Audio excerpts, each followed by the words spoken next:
आज मैं आपसे बात करूँगा कमर दर्द किन वजूहत से होता है और हमें किन चीज़ों का ख्याल रखना चाहिए कमर दर्द जब हो, और फिजियोथेरेपी में इसको किस तरह से मैनेजमेंट किया जाता है।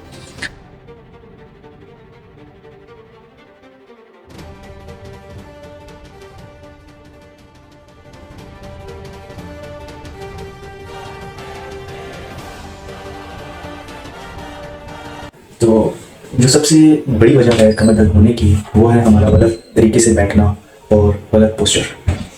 मोस्टली हमें देखा जाता है कि हमारी जो जनरेशन है, तो उसमें यंग जनरेशन में 20 से 25 साल की उम्र में ये दर्द, कमर दर्द के मोस्टली जो पेशेंट्स हम डील करते हैं वो गलत पोस्चर वाले होते हैं, जिनका पोस्चर बहुत ख़राब होता है बैठने का। वो कभी इस तरह से बगैर सपोर्ट के बैठते हैं, कभी इस तरह से होके बैठ जाते हैं। तो ये हमारा पोस्चर बहुत गलत है। जो सही पोस्चर है उसके बारे में हम बात करेंगे आज, और फिजियोथेरेपी में हम इसको किस तरह से मैनेज करते हैं वो भी मैं आपको बता दूंगा इसी वीडियो में इंशाल्लाह। तो जो वजूहत हैं हमारे पास कमर दर्द होने की, एक तो मैंने पहले ही आपको बता दिया कि गलत एंगल में और गलत पोस्चर। दूसरी वजूहत जो है हमारे पास आती है वो शैटिक नर्व की वजह से भी पेन आ सकता है। उसके बाद हमारे पास डिस्क की प्रॉब्लम की वजह से भी पेन आ सकता है। चौथा मसला मसल स्पैज़म भी हो सकता है।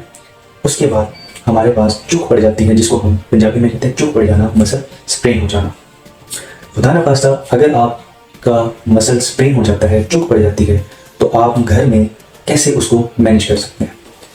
तो आपने फर्स्ट ऑफ ऑल, अगर आपको चूक पड़ जाती है तो आपने क्या करना है, आराम से जाके लेट जाना है। और लेटना किस तरह से, उल्टे होके आपने लेट जाना है, पहला काम। दूसरा काम, आपने उस मुतासिर हिस्से पे जहाँ पे आपको दर्द हुई है, चूक पड़ी है, वहाँ पे आपने बर्फ़ की टकोर उस जगह पे ही नहीं करनी, बल्कि पूरी कमर के ऊपर आपने टकोर करनी है 4 से 5 मिनट के टाइम। तीसरा काम, आपने रेस्ट करना है, एक्टिविटी नहीं करनी, और साथ में आप कोई पेन किलर ले लें। ये आपने मैनेज करना है। उसके बाद with the passage of time आप फिजियो की तरफ उसको लेकर आएँ, मसल्स को रिलैक्स करवाएं, रिलीव करवाएं। फिजियोथेरेपी में इसका इलाज है। पेन किलर आप ले रहे हैं, ठीक है, वक्ती तौर पे आपको वो आराम दे देगी, लेकिन ये मुस्तकिल इलाज नहीं है। उसके बाद आपको प्रॉब्लम्स आती है, लोग कहते हैं कि हमें झुकने में मसला हो रहा है, चलने में मसला हो रहा है, तो उसको हम असेसमेंट करते हैं कि ये शैटी का पेन है, डिस्क का पेन है, या फिर डीजनरेटिव चेंजेस आती हैं हमारी बॉडी में एज के साथ साथ, उसका पेन है। तो मैं आपको बता देता हूँ इस वीडियो में फर्दर कि आपने किस तरह से उसको ठीक करना है कमर दर्द को।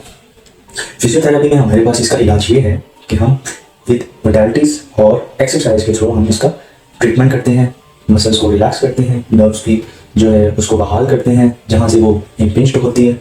और बाज़ औक़ात तो हमारे पास ऐसे केसेस भी आ जाते हैं जो कि डिस्क के साथ आ रहे हैं, डिस्क का प्रॉब्लम।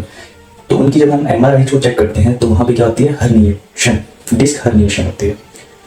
तो वो नर्व को इरिटेट कर रही होती है, उसको इम्पिंज कर रही होती है, जिसकी वजह से शैटिक नर्व जो है हमारी कमर से निकल के लोअर लेग में जा रही है।